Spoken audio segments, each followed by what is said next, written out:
هل تشعر دائما بأنك ضحية للظروف؟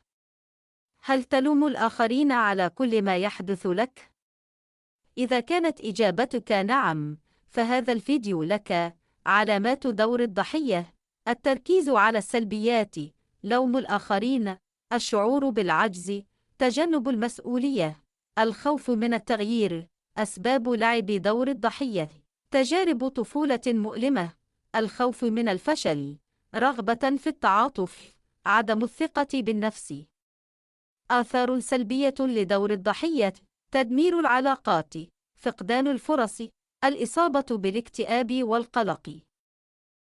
خطوات للتخلص من دور الضحية: الاعتراف بالمشكلة، تغيير طريقة التفكير، بناء الثقة بالنفس، تحمل المسؤولية، وضع أهداف واقعية، طلب المساعدة.